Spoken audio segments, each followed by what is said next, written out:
Good afternoon, kabagwis. So ito, anong oras na ba? Time check, 7:06 p.m. June 18. So may loading tayo ngayon. Ang hagisan natin ngayon sa Giginto, Bulacan. So nakasurvive yung mga ibon natin, yung 5 from Bukaway, Bulacan. Medyo malapit lang naman. Kaya lang kasi mga YB yun. So malayo na para sa YB yun dahil di naman sila nahagis dun sa part na yun. So ngayon, 4 lang ihagis ko. Kasi yung 11 feather ko medyo naglulugon. Kaya 4 na lang. Nung last time kasi kasama yan, 5 sila eh. So naglugon yung 11 feather, di ko muna sasama. 4 sila ngayon. So mag-basket na ako. Samahan niyo ako mga kabagis.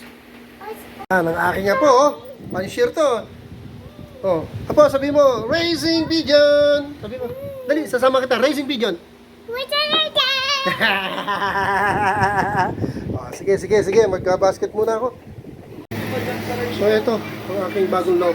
So sana ma-motivate lalo sila na umuwi dahil ganda na. Dati hanggang dito lang yan mga kabagis, ngayon na makakagawa. Kaya lang tingnan nyo, wala. Kasi ito mga kabagis, yung kapatid ng aking 11 feather na pigeon, kaya lang siya medyo abnormal. Naipit kasi yung paa niya dito sa butas na to. Hindi ko na malayan. 3 days, 4 days nakaipit kaya nagaloktot, lumaki baloktot. Pero hindi ko siya winawalay. Swerte sa akin. Diyan lang siya, katabi niya ang tubig at kainan. Magakang na niya. Diyan lang siya. Hindi ba rin pakain, walang problema. Remember, 11 feather lang pa rin niya. So, ganito mga kabagis, ano? Hindi ko na i-video isa-isa ipasok dito kagaya last time. Kasi ang hirap mag-video. So, ikaw, mag-basket ko na. Okay mga kabagis, ito ha. Ayan na, naka-load na yung 4. Ito po talaga, mga Raising Pigeon fanatics din to. So, hindi na kita sasama po ha. Hindi ka, punta na tayo sa club para mag-basket. Alright, dito na tayo sa FPC, PBC Station. Mga kabagis na, maglo-load tayo. 4 bali to, 4. Ayan na ating core. Hindi ka, mag-load na tayo. So yun, nakapag-basket na tayo. Ayan ang ating poging ko. Sino yung kabagwis na ano? Nakita ko kabagwis eh. Siya na yun. Si Richard Ignacio. Vlogger din. Matagal ng vlogger. Ano yun? Coordinator ng Nabutas. Yes. So yun mga kabagwis, galing na ako dun sa Libis Station natin. Nag-load tayo ng 4 na malulupit nating Raising Pigeon. 3 YB uli, of course.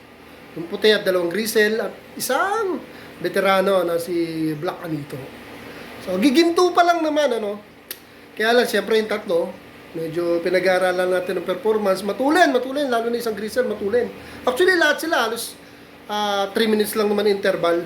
Pero si Black Anito, tsaka yung grizzle na male ko, naunahan pa siya ng 3 seconds lang naman nagkita sa ere, pero naunang pumasok si Black Anito nung last time na hinig siya sa Bukawi. Siyempre, veterano at may asawa, pumapasok agad.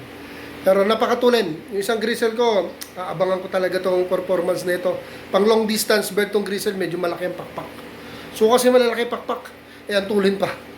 Kaya lang, malapit pa yon. Tingnan natin sa malayuan. Sana nga, nag-uwi. Dahil pang long distance talaga tong isa ko. Even yung white. Yun. Good luck sa atin. Abang-abang tayo bukas. Alas 6:30 raw ang release or 7. Basta abang-abang tayo mga kabagwis. Update ko kayo. Thank you for watching.